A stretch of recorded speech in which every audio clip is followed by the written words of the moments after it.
Transitions week number 3. You were teaching out of Exodus. How did everything go this weekend? Well, yeah, this is probably an area of Scripture that I'm just very familiar. I've translated it from Hebrew to English. I've lived it. I've taught it. I found some fun in here years ago, and I just keep going back. It's when I go back to this passage, it's like well worn in my Bible because I've been there so many times. Right. But in Exodus chapter 16, I call it the if only trap. And basically it starts off like this, oh, I wish we were back in Egypt, where at least we sat around, a fire with just pots of meat. We had everything. Why didn't you just kill us there? Yeah. At least we wouldn't be hungry. So you bring us out here, we're going to be hungry and die. If only you'd left us there. So I call it the if only trap. If only, this hadn't happened. If only that had happened. And I spent this weekend, you can watch the teaching, but I mean, a lot about people who have regrets. Yeah. If only I'd done this, if only I'd done that. And I think this is my principle from that. If only will rob you of the joy of present life. If you're always looking backward about what could have been, what should have been, I think we miss living in the present. Yeah. Years ago, there was a guy that went through a difficult circumstance. It was a terrible loss. And I remember that he was talking to some teenagers about one of their peers who had died. And it's terrible tragedy. But people ask, why did this happen? Why? And sometimes why is not the right question. The question is, what now? So if only, it's kind of the why question. Why this happened? It's in the past, but what now? What now is what can I do today? Despite everything that's happened, and for them, they'd wandered without water. They found water. Now they were hungry. What now? What's going to happen? And I think an expectation is better than a regret. Well, and it's also an interesting point, too, the fact that, you take this group of people that were slaves. They had no freedom, right? Right. And then I think it talks to the human psyche, because at least they knew what they had when they were in slavery. You know what I'm saying? They knew what to expect.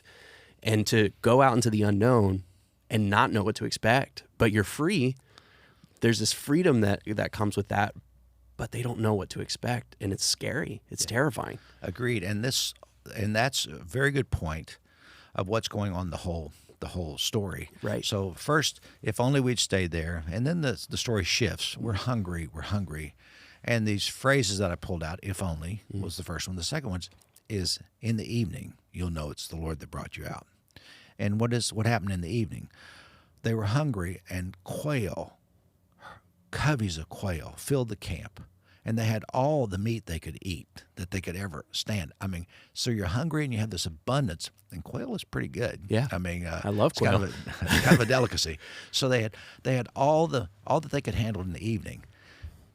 But my point is, in the evening times of our lives is when we begin to realize we're not alone. In the evening time, we begin to realize, hey, it may be unknown, as you suggest, but there's something more. Yeah. That we need to expect and see great things. So evening time for me is the time of reflection. It's time where I pause at the end of the day and say, it's a good day. What happened today? This, and I begin to reflect on, and for me, reflection's not about telling God or prayer, where I tell God what I want. My prayer is more silence. It's more meditation. It's more quieting myself before God and saying, okay, reviewing the details of the day, and also thinking about people that I haven't seen that may need a call or a touch or conversation. And maybe, just saying, oh God, they're going through a tough time right now. But reviewing reflection in the evening time of my life is when my feet are down, my heart is open, and I know God is there. That's That's good. evening time. Yeah. So I don't play if only in the evening time. If only will rob you of that. But you get to the evening time, you'll know it's the Lord that brought you here. And then the third part of this is, and by the way, in the morning you will see. So you go from the past to the present and satisfaction. In the morning, what do you see? You're going to see this thin, frost-like wafers, and it covers the earth. And they gathered about 2 quarts each, and they walked around saying, what is it? What is it? And the Hebrew word for that is manna. And it was manna. So they gathered manna, and this is the first time that God fed them manna from heaven. and they were able to make bread out of it. Interesting substance, but they didn't know what it was. But so I shift away from that story, say, but in the morning, you see the possibility. Yeah. This is what's going to feed you now for the next 40 years. In the morning, you see the possibilities of provision. In the morning, the possibilities of hope. Oh, Rick, if there's something our world needs, is a little more hope. Absolutely. So in the morning time of my life, I'm confident that no matter what happens, that God is going to be a part of it. He's going to be in the middle of it. I'm not an alarmist. I'm not a guy that just likes to, You're not a nihilist by any means. No, I'm not a nihilist. No. It's not the end of times. Right. Let's be optimistic about the reality that God, in the evening time, sets us up for the morning time. Yeah. I don't think you have the morning time until you have the evening time. Yeah. Evening, you know that God brought you here. In the morning, you see the possibility of a new day, a new promise, something new, something exciting. And it's not a woe is me type attitude. Yeah. But it's about more of God in our life. So that's what I want to share that I thought hopefully came across. And but it's part of my passion. I have taught this before. I will teach it again because I think it's really good stuff. Yeah, and I think every time you kind of come back to these stories, there's this new insight, this new angle, this new, just even one sentence that kind of hits you a little differently, because you may be in a different place at that point. It's absolutely true. Why do you have such a focus on the Exodus story? Like, why was that? I like the historical narrative. By that, what I mean is I like the stories of the Old Testament. I like the stories of Abraham. I like the stories of Moses. I'd say Moses is the central figure in the Old Testament. And to ignore the story of the Exodus, and also in current day Judaism, their festivals are about remembering what happened in the life of Moses.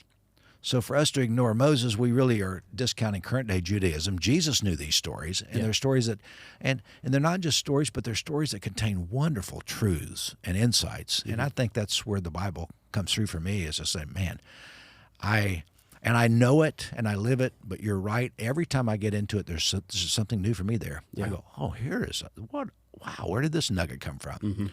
And I really enjoy that. And that's kind of the fun of preaching and teaching and seeing people walk out going, yeah, I need to spend a little more time in reflection. There's so many great core principles that we should be living our lives by, and I think that came across this weekend. This is something yes, we can look back and be like, well, I regret doing that, but what did I learn? Right. And I take those lessons and I move forward. I look forward, and I think those are just great foundational principles that are just great to be reminded. It's just because you learn something once doesn't mean you don't need to be reminded of it. Yeah. So, I thank you guys for all your hard work with putting these sermons together. I know you guys pour a lot of energy and time into them, and it's really helping. It affects a lot of people in a very positive way. These are good days. Yes, they are. So, do you have anything else for one more thing? Well, I'd like to talk about the future, and I was just summing up, is in the morning, you'll see what's happening next week. So we'll set it up. Next week, you'll see a part of the future, and it's exciting. Yeah. We've got some good stuff, and it's fun to share it, and it's fun to joke a little bit Yep. because life is very good. It is. I appreciate you, Pastor Larry. Thank you. Thank you, Rick.